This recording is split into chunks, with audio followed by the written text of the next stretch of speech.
Hi, everyone. I'm Jane, your everyday 27-year-old who got more than she bargained for. I was just another number cruncher until my life took a sharp turn a few years back.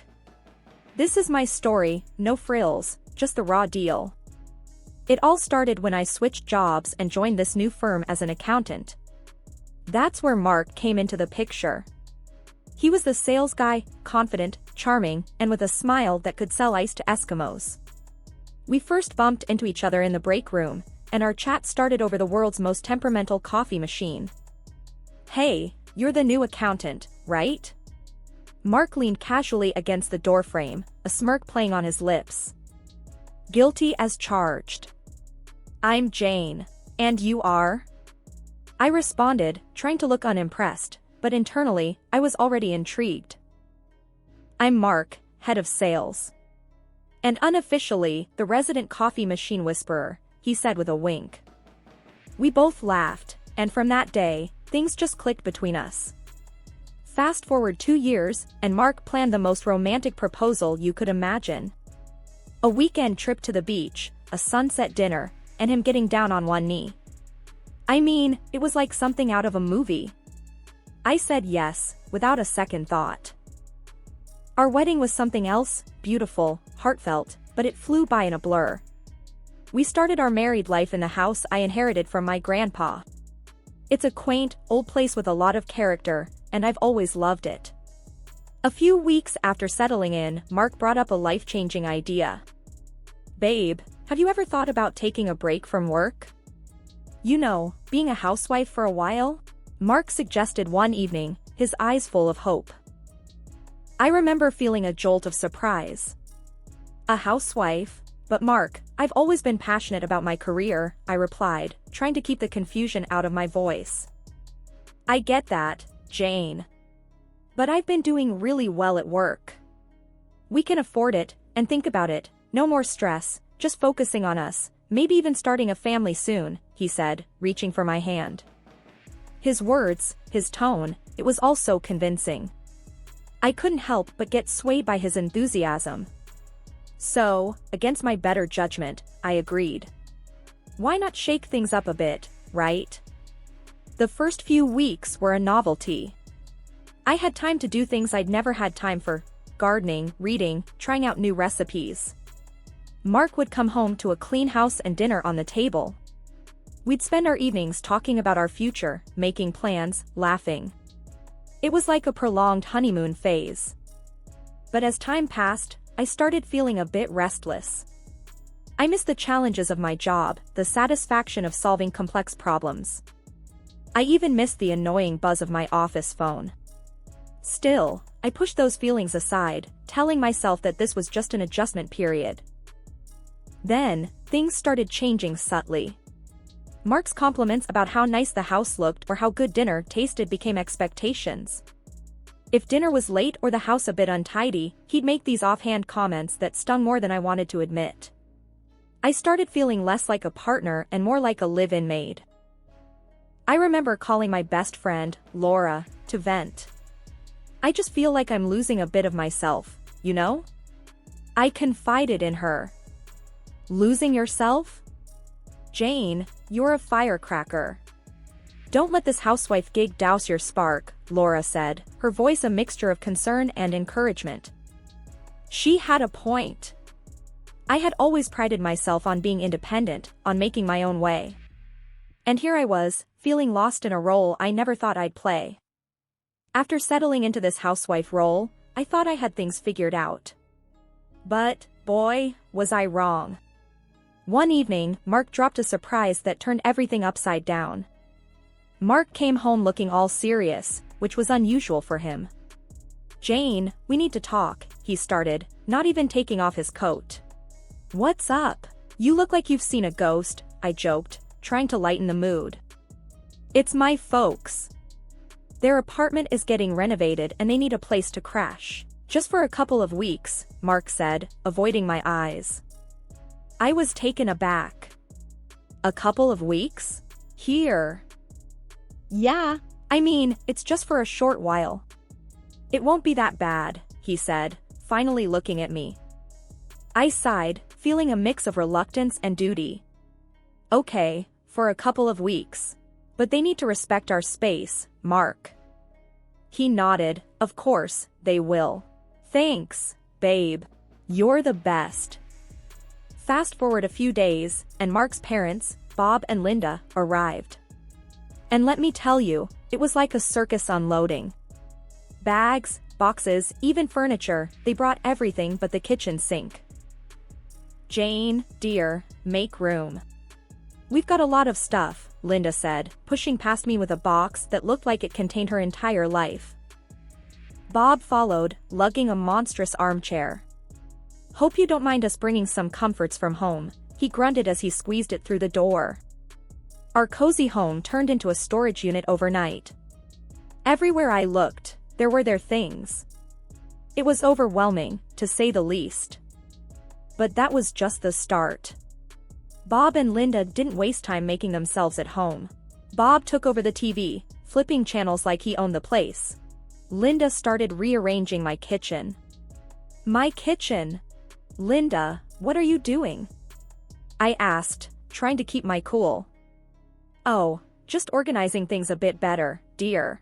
You know how it is, she said without even looking at me. I bit my tongue, reminding myself it was only for a short time.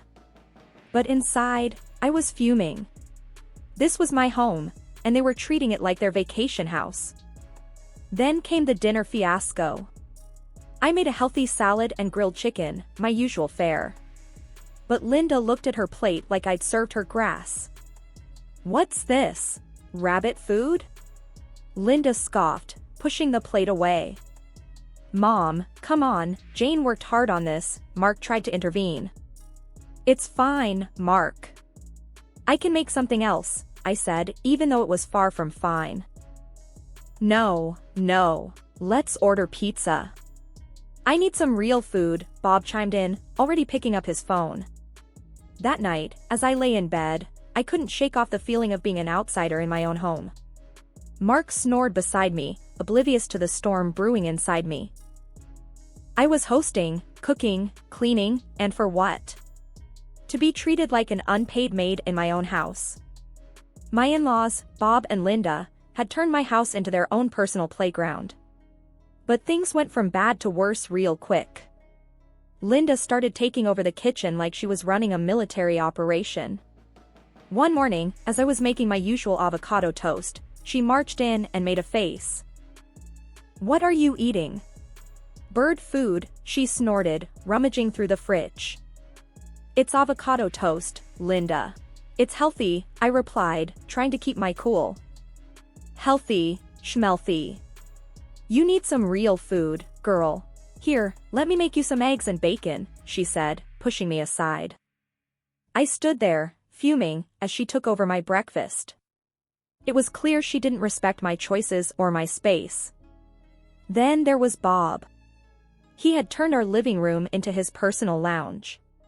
One evening, I wanted to watch my favorite show, but Bob was sprawled on the couch, watching some loud action movie. Bob, do you mind if I watch my show? It's the season finale tonight, I asked, holding the remote hesitantly. No can do, Jane. I'm watching this. Find something else to do, he said without even glancing my way. I couldn't believe it. In my own living room. I stormed off, feeling like a stranger in my house.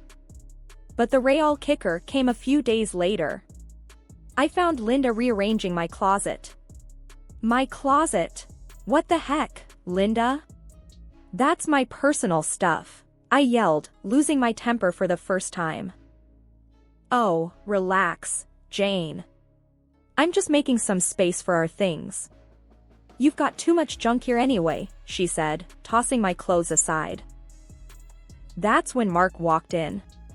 What's all the yelling about? He asked, looking from me to his mom. Your mother is going through my things. That's what's wrong, I snapped. Mom, maybe you should ask Jane before moving her stuff, Mark said, but his tone was half-hearted. Fine. I was just trying to help, Linda huffed, leaving the room in a mock huff. Mark turned to me. Jane, can't you just let it go? They're just trying to fit in. Just trying to fit in?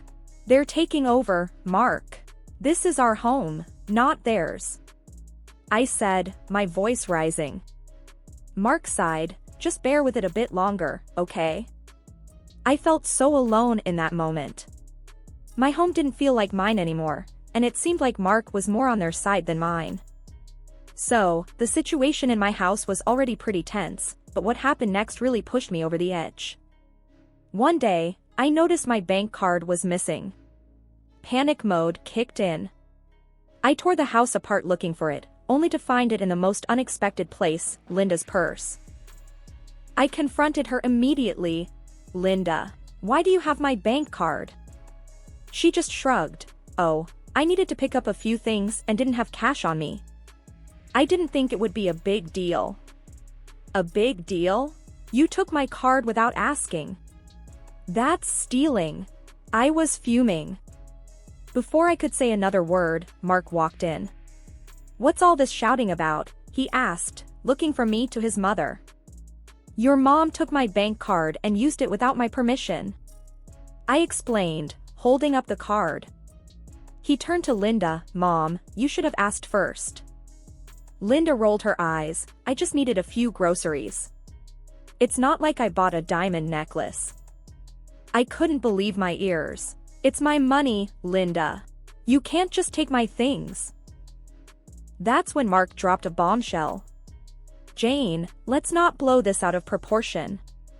You live off my money anyway, so what's the big deal if my mom uses it? I was speechless. His words hit me like a slap in the face. Your money? I can't believe you're saying this. It's our money, Mark, in our marriage. He just shrugged. Whatever. It's not a big deal. She'll pay you back. I felt like I was in some bad dream.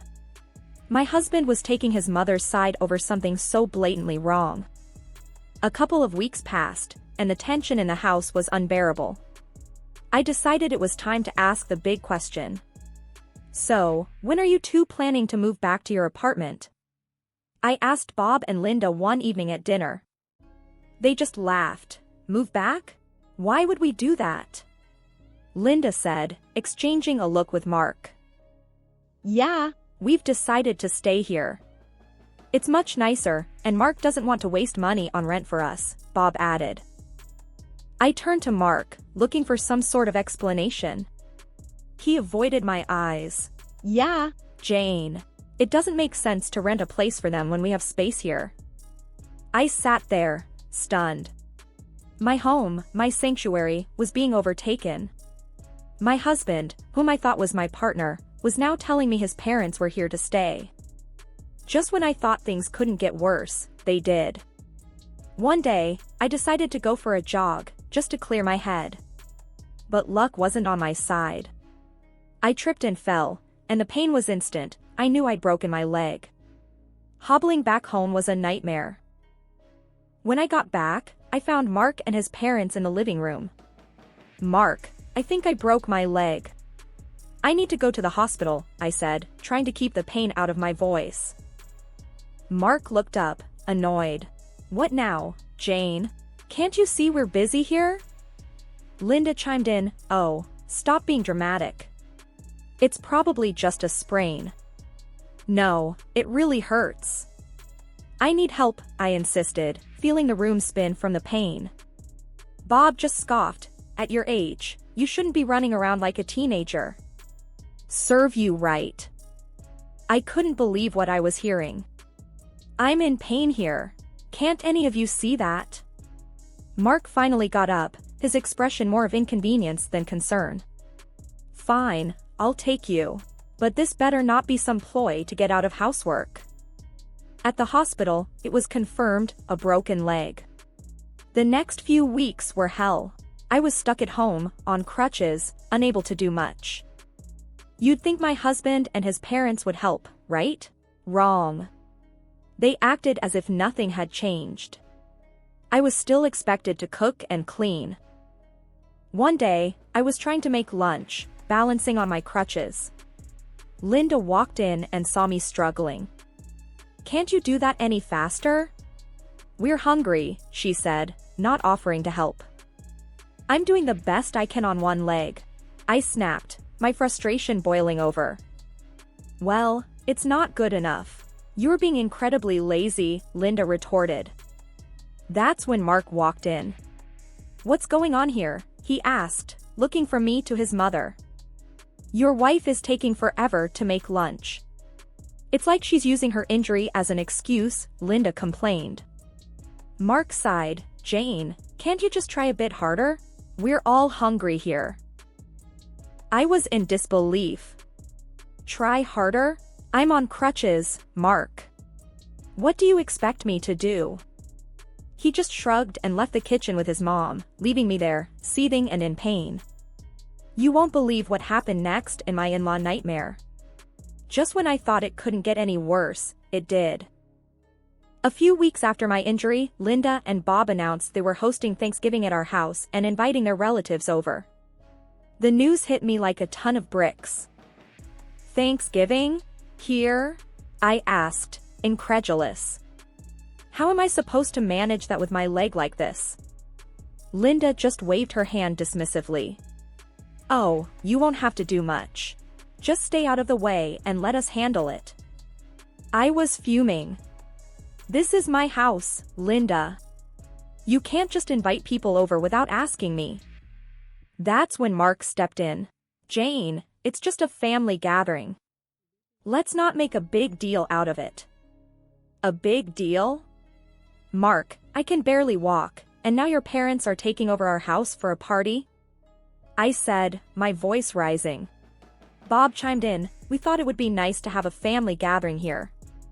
After all, we're all living under the same roof now." And then Linda dropped another bombshell.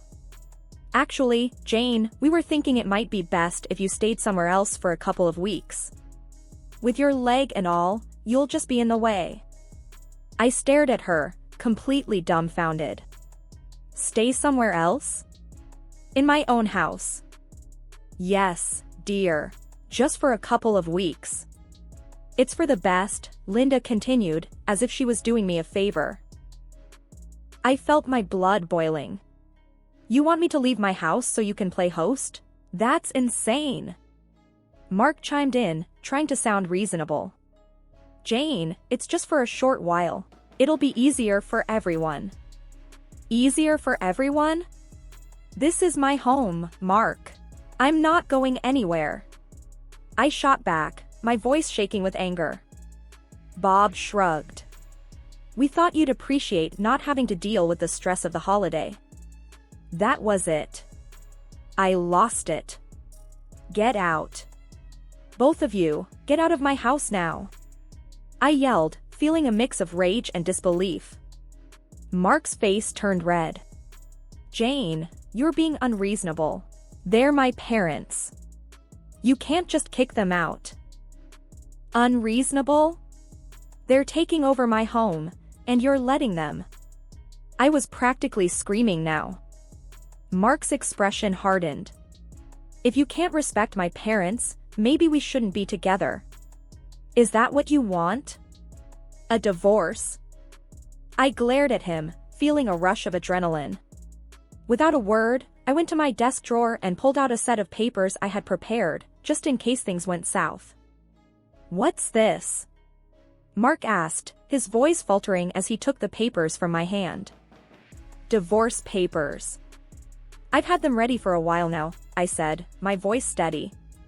Mark looked at me, then at the papers, and back at me. "You're serious? You'd really go through with this?" "Yes, I am. I won't be bullied in my own house." "Not by you, not by anyone," I said, feeling a strange sense of empowerment amidst the chaos. Linda and Bob just stood there, speechless. Mark looked like he had been punched in the gut. The room was thick with tension. "Make your choice, Mark. Your parents or our marriage," I said, holding my ground. Mark laughed, a cold, hard sound that sent shivers down my spine. "Fine," he said, and to my shock, he signed the papers right there and then. "You'll regret this, Jane. You can't even support yourself without me." I watched him, feeling a mix of relief and disbelief. "I'll manage," I said, though my voice was barely a whisper. He shrugged. "Your loss." Then he and his parents gathered their things and left. Just like that, my marriage was over. The moment the door closed behind them, I felt a strange sense of peace. I was alone, yes, but it was a better alternative to the constant tension and disrespect. The first thing I did was change the locks. It felt like I was securing my own personal fortress. Thanksgiving came around faster than I expected. I was still adjusting to my new reality, finding comfort in the quiet of my own company. Then, unexpectedly, there was a knock at the door. I opened it to find Mark, his parents, and a bunch of their relatives standing there, ready to celebrate. "What are you doing here?" I asked, stunned. "We're here for Thanksgiving, Jane." "Did you think we were serious about not coming?" Mark said with a smug look. I couldn't believe the audacity. "You're not welcome here anymore, Mark. This is my house, and you're not my family, not after what you did." Linda piped up, "Oh, come on, Jane. Don't be so petty. Let's just have a nice dinner." I stood my ground. "No. You need to leave, now." Mark laughed. "You can't kick us out. This was our family home." "Not anymore. I've changed the locks, Mark. You gave up any right to this house when you signed those papers," I said, feeling a surge of empowerment. There was a moment of silence, then Mark's face turned red with anger. "Fine. Have it your way," he said, and they all turned and left. After the Thanksgiving showdown, I started to rebuild my life, and let me tell you, it wasn't easy, but it was mine. A few weeks after Mark and his family left for good, I was sitting in my quiet, peaceful living room when my best friend, Laura, dropped by. "Hey, Jane. How are you holding up?" Laura asked as she walked in, her eyes scanning the room. "Better than I expected, actually," I replied, offering her a smile. Laura sat down, looking at me closely. "You seem different. Stronger, somehow." I chuckled. "Yeah, I guess getting rid of dead weight does that to you." We both laughed, and in that moment, I felt lighter than I had in months. "But seriously, what's next for you, Jane?" Laura asked, her tone shifting to something more serious. I took a deep breath. "I'm going back to work. I've already started looking for accounting jobs. I'm not going to lie, it's a bit scary, but it's time to get back on my feet." Laura nodded. "That's the spirit. You were always the smartest one at the office. They'd be lucky to have you back." Her words meant a lot, and they gave me the boost I needed. I was ready to face the world again, on my own terms. The next few weeks were a whirlwind of job interviews and getting my life back on track. I landed a great position at a local firm, and for the first time in a long while, I was excited about the future. My home was mine again, my life was mine again. I had faced the worst and come out stronger.